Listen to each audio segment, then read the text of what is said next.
30 सबसे प्रदूषित शहरों में से 21 भारत के थे।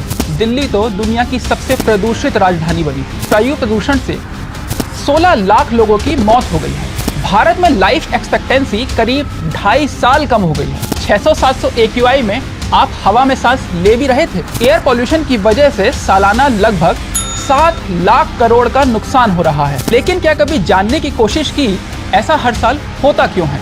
क्या सरकार कुछ करती भी है? जिम्मेदारी किसकी है और स्थिति ठीक कैसे हो सकती है? ये वीडियो ऐसे ही कुछ सवालों के जवाब देने की कोशिश करेगा। सुबह का मौसम सुहावना हो गया है ना? ठंडी हवा चलती है, सड़कों पर पत्तियां पड़ी दिखती हैं, हवा में एक भीनी सी खुशबू है। ये सब ऑटम सीजन का कमाल है। सितंबर से नवंबर तक यही सीजन रहता है, जिसे हिंदी में शरद ऋतु या पतझड़ कहते हैं। अमेरिका और यूरोप के लिए तो कहा जाता है कि ऑटम सीजन बला के खूबसूरत होता है। हमारे देश में ये सीजन खेती के हिसाब से महत्वपूर्ण है।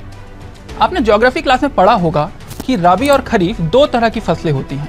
राबी को इस सीजन में बोया जाता है और खरीफ की कटाई होती है।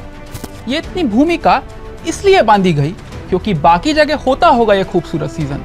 यहाँ तो अक्टूबर आते ही लोग सुबह उठकर AQI चेक करने लग जाते हैं। जाने कब इसका आंकड़ा 600-700 पार कर जाए, और ये बहुत आम है। लेकिन हम बहुत एडजस्टिंग और प्रैक्टिकल लोग हैं। धमघोटू प्रदूषण को सालाना इवेंट समझते हैं और मास्क खरीद लेते हैं। फिर मेट्रो सिटी में रहने की बंदिशों को कोसते हैं और जहरीली हवा में काम पर निकल जाते हैं। कहीं किसी से सुन लिया कि पंजाब में पराली जलाने से दिल्ली में प्रदूषण हो गया, तो अगली बार पॉल्यूशन की बहस में यही पॉइंट चिपका दिया। लेकिन क्या कभी जानने की कोशिश की ऐसा हर साल होता क्यों है? क्या सरकार कुछ करती भी है? जिम्मेदारी किसकी है और स्थिति ठीक कैसे हो सकती है? ये वीडियो ऐसे ही कुछ सवालों के जवाब देने की कोशिश करेगा। एयर पॉल्यूशन मोटा मोटी PM 2.5 और PM 10 की कॉन्सेंट्रेशन से मापा जाता है। PM 2.5 मतलब ऐसे पार्टिकल जिनका डायमीटर 2.5 माइक्रोन से कम है। ऐसे ही जिन पार्टिकल का डायमीटर 10 माइक्रोन से कम होता है उन्हें PM 10 के तहत रखा जाता है। 50 से कम का एयर क्वालिटी इंडेक्स सेफ माना जाता है और 401 से 500 के बीच को सबसे गंभीर। अब खुद सोचिए, 600-700 AQI में आप हवा में सांस ले भी रहे थे। शायद आंकड़े सुनकर आप थोड़ा और सोचने पर मजबूर हो जाएं। स्विट्जरलैंड की ऑर्गेनाइजेशन है IQAir। उसने 2019 में दुनिया भर में एक सर्वे किया। इसमें 30 सबसे प्रदूषित शहरों में से 21 भारत के थे। टॉप 10 में चीन का शिनजियांग टॉप पर था, लेकिन उसके बाद के सभी 9 शहर भारतीय थे। दिल्ली तो दुनिया की सबसे प्रदूषित राजधानी बनी थी। लॉकडाउन में लोग घर पर रहे, ऑफिस और फैक्ट्रियां बंद रहीं, तो हालात सुधरे। लेकिन 2022 में देश का फिर नाम हुआ। इस बार IQAir की रिपोर्ट में 15 प्रदूषित शहरों में 12 भारतीय थे। अगस्त 2022 में state of global air report आई। इसने दिल्ली और कोलकाता को दुनिया की सबसे पॉल्यूटेड सिटी घोषित कर दिया। लांसेट जर्नल ने 2019 में प्रदूषण से मौतों पर एक स्टडी रिलीज की। इसे देखकर असल में सरकारों की नींद खुल जानी चाहिए थी, पर 2022 के रिकॉर्ड आप सुन ही चुके हैं। स्टडी का दावा था कि वायु प्रदूषण से 16 लाख लोगों की मौत हो गई है, दुनिया में सबसे ज्यादा।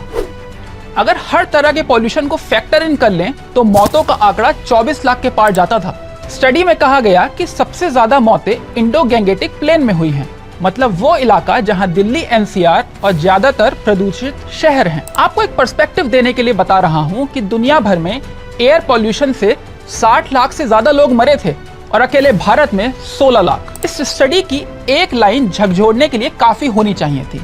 भारत के 93% इलाकों में प्रदूषण WHO के लेवल से ऊपर है। एक एनवायरमेंटल थिंक टैंक है centre for science and environment. उसकी स्टडी कहती है कि एयर पॉल्यूशन की वजह से होने वाली बीमारियों से भारत में लाइफ एक्सपेक्टेंसी करीब 2.5 साल कम हो गई है। असर सिर्फ हेल्थ ही नहीं, इकोनॉमी पर भी पड़ रहा है। अगर अनुमानों की माने तो एयर पॉल्यूशन की वजह से सालाना लगभग 7 लाख करोड़ का नुकसान हो रहा है। भारत की GDP का करीब 3.3%। Global burden of disease study 2019 में इस प्रीमेच्योर डेथ से आर्थिक नुकसान का अनुमान $36.8 बिलियन के आसपास था। भारत में एयर पॉल्यूशन तकरीबन 50% इंडस्ट्रीज, करीब 27% गाड़ियों, 17% क्रॉप बर्निंग और लगभग 7% घर में खाना बनाने के तरीकों से आता है। पराली जलाना दिल्ली में प्रदूषण बढ़ाने की अकेली वजह नहीं है। राजधानी दिल्ली में सबसे ज्यादा प्रदूषण के लिए बदरपुर थर्मल पावर स्टेशन जिम्मेदार था। इस स्टेशन से दिल्ली को सिर्फ 8% बिजली मिलती थी, जबकि पार्टिकुलेट मैटर का पॉल्यूशन 80 से 90% के आसपास इसका ही योगदान होता था। 2016 का नवंबर याद है आपको? पहले ही हफ्ते में दिल्ली में ऐसी धुंध छाई जैसी कभी नहीं देखी गई। अब उसे ग्रेट स्मोक ऑफ दिल्ली कहते हैं। उस समय सांस लेना दूभर था। दिल्ली में AQI 999 था।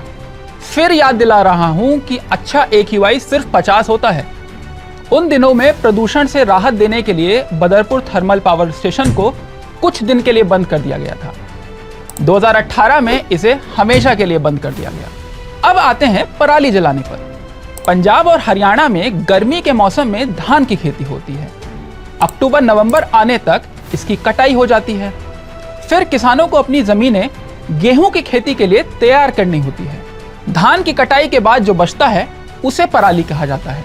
इसमें सिलिका लेवल हाई होता है तो मवेशियों को नहीं खिला सकते। किसान के लिए इससे जल्दी और सस्ते में छुटकारा पाने का तरीका उसे जलाना ही बचता है। इससे जमीन अगली खेती के लिए तैयार भी हो जाती है। पराली जलाने का पीरियड मुश्किल से 45-50 दिन का होता है। फिर भी दिल्ली की हवा फरवरी तक पॉल्यूटेड रहती है। इसकी वजह ज्योग्राफी और मीटेरोलॉजिकल कंडीशन से समझ सकते हैं। सर्दी की शुरुआत होते ही दिल्ली और आसपास के इलाकों में हवा धीमी हो जाती है। इस एरिया के नॉर्थ में हिमालयन रेंज है और प्रदूषित हवा को निकलने की जगह नहीं मिलती। सर्दी में तापमान गिरता है, हवा ठंडी हो जाती है और ठंडी हवा गर्म हवा के मुकाबले भारी होती है। पॉल्यूटेंट्स एटमॉस्फेयर में दूर तक नहीं जा पाते और नीचे ही फंसे रह जाते हैं। कंस्ट्रक्शन वो एक वजह है जिसे अक्सर नजरअंदाज किया जाता है। दिल्ली NCR में बढ़ते कंस्ट्रक्शन प्रोजेक्ट्स की वजह से धूल मिट्टी हवा में लगातार मिलती है। दिल्ली के बाहरी इलाकों में 300 से ज्यादा ईंट के भट्टे हैं। इसके अलावा भारत में कोई इंडस्ट्री शायद ही एनवायरमेंटल रेगुलेशंस को फॉलो करती है। सरकारें, प्रशासन, डेवलपमेंटल अथॉरिटी भी इन रेगुलेशन को कितना एनफोर्स कर पाती हैं, ये हम सबको पता है। सुप्रीम कोर्ट ने 2016 में central pollution control board CPCB को एक इमरजेंसी एक्शन प्लान बनाने का निर्देश दिया था। 2017 में graded response action plan GRAP वजूद में आया। इस प्लान में अलग अलग पॉल्यूशन लेवल के हिसाब से एक्शन लिए जाते हैं। वैसे तो ये इमरजेंसी प्लान है, लेकिन इस साल दिल्ली में अभी से लागू हो गया है। हालांकि इसकी अलग अलग स्टेज AQI बढ़ने पर ही एनफोर्स की जाएंगी। ग्रैप 4 स्टेज में इंप्लीमेंट होता है। स्टेज 1 जो AQI 201 से 300 के बीच होता है उसको पुअर कहते हैं। स्टेज 2 को वेरी पुअर कहा जाता है, AQI 301 से 400 के बीच। स्टेज 3 सीवियर कहलाता है, AQI 401 से 450। और स्टेज 4 सीवियर मतलब कि AQI 450 से ऊपर। स्टेज 1 में ओवरएज डीजल और पेट्रोल व्हीकल पर सुप्रीम कोर्ट और नेशनल ग्रीन ट्राइब्यूनल के ऑर्डर्स का सख्त पालन करना होता है। साथ ही रेस्टोरेंट और होटल्स में कोयले और लकड़ी के चूल्हों पर बैन लग जाता है। स्टेज 2 में आइडेंटिफाइड हॉटस्पॉट में प्रदूषण रोकने की कोशिश होती है। ईंट के भट्टे भी बंद करा दिए जाते हैं। स्टेज 3 में BS3 पेट्रोल और BS4 डीजल वाहनों को दिल्ली NCR की सड़कों पर रोक दिया जाता है।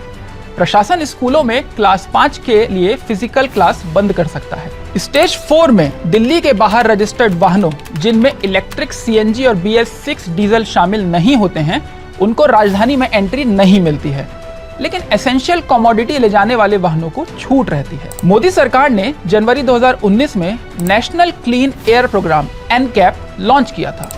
ये 5 साल का प्रोग्राम है जिसका मकसद एयर पॉल्यूशन कम करना, देश भर में एयर क्वालिटी मॉनिटरिंग नेटवर्क तैयार करना और नागरिकों में जागरूकता पैदा करना है। NCAP 102 शहरों के लिए तैयार किया गया है। इसका टारगेट है कि 2024 के अंत तक PM 2.5 लेवल में 2017 के मुकाबले 20-30% की कमी आनी है। NCAP में शुरुआती 2 सालों के लिए 300 करोड़ का बजट दिया गया था। ऑड इवन प्रोग्राम दिल्ली की अरविंद केजरीवाल सरकार की पहल थी। 2016 में पहली बार इसे लागू किया गया।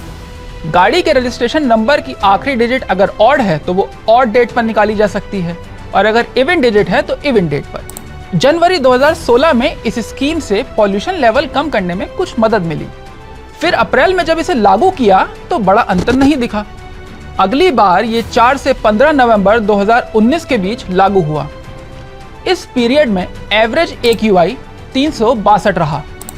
2018 में जब ये स्कीम लागू नहीं की गई थी तो इसी सेम पीरियड में एवरेज AQI 335 था।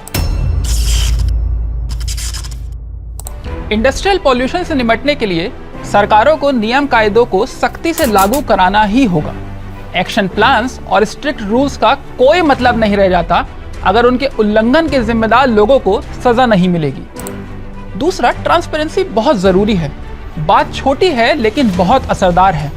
अमेरिका और यूरोप में एनवायरमेंटल एजेंसी इंडस्ट्रीज के पॉल्यूशन का डेटा पब्लिक के साथ ट्रांसपेरेंट तरीके से शेयर करती हैं। इससे होता यह है कि लोग बेहतर फैसले ले सकते हैं कि उन्हें किन इलाकों में रहना है, किस तरह के पॉल्यूशन के कैसे इफेक्ट्स होंगे, और पारदर्शिता जिम्मेदारी तय करने में भी मददगार है। भारत में गाड़ी जरूरत के साथ साथ स्टेटस सिंबल शो करती है, लेकिन फिर भी दिल्ली NCR में मेट्रो की सफलता ये दिखाती है कि अच्छा पब्लिक ट्रांसपोर्ट सिस्टम हो तो लोगों को उसके इस्तेमाल से कोई गुरेज नहीं। फिर भी सुरक्षित और व्यापक पब्लिक ट्रांसपोर्ट की बहुत जरूरत है। कुछ रूट पर ट्रैवल के लिए सिर्फ बस ही एक ऑप्शन है, क्योंकि मेट्रो स्टेशन या तो बहुत दूर है या है ही नहीं। लेकिन DTC का फ्लीट साइज और रूट का नंबर घट गया है। 2013-14 में DTC के पास 5223 बस की फ्लीट थी और 579 रूट थे। हर दिन औसत 43 लाख लोग ट्रैवल करते थे। 2016-17 में फ्लीट 4027 की रह गई और रूट 474 रह गए। इस पीरियड में DTC ने लगभग 12 लाख पैसेंजर खो दिए। वहीं दिल्ली में टू व्हीलर की संख्या करीब 14 लाख बढ़ गई थी। पराली का मुद्दा पिछले कई सालों से मेन विलन बन गया है। किसान कहते हैं कि उसे जलाने के सिवा कोई चारा नहीं, क्योंकि बाकी तरीकों में पैसा खर्च होगा, जिसके लिए वो तैयार नहीं। ऐसे में इनोवेटिव फार्मिंग टेक्निक का सहारा लिया जा सकता है। पराली के निपटारे में happy seeder, rotavator, baler, paddy straw chopper जैसी एग्रीकल्चरल मशीनें काम में लाई जा सकती हैं। हालांकि ये मशीनें महंगी हैं, तो सरकार को किसानों को कुछ सब्सिडी देकर लागत कुछ कम करनी होगी। इंडियन एग्रीकल्चरल रिसर्च इंस्टीट्यूट के वैज्ञानिकों ने पूसा बायोडीकम्पोजर बनाया है। ये क्रॉप रेसिड्यू को 15 से 20 दिनों में खाद में बदल देता है। इससे मिट्टी की गुणवत्ता बनी रहेगी, जो पराली जलाने की वजह से प्रभावित होती है। सरकार वेस्ट टू एनर्जी मिशन के तहत बायोगैस प्लांट लगाती है। ये प्लांट क्रॉप रेसिड्यू को गैस में बदल देता है, जिसका इस्तेमाल फ्यूल की तरह किया जा सकता है। प्रदूषण से बचने के लिए पहाड़ों पर जाना टेम्पररी सॉल्यूशन है, जैसे कि AQI बढ़ने पर सड़कों पर पानी का छिड़काव कर देना। पॉल्यूशन एक गंभीर समस्या है और ये सरकारों की प्राथमिकता बने तभी कुछ बात बनेगी, वरना तो राहत इंदौरी का शेर याद करते रहिए। नए किरदार आते जा रहे हैं मगर नाटक पुराना चल रहा है।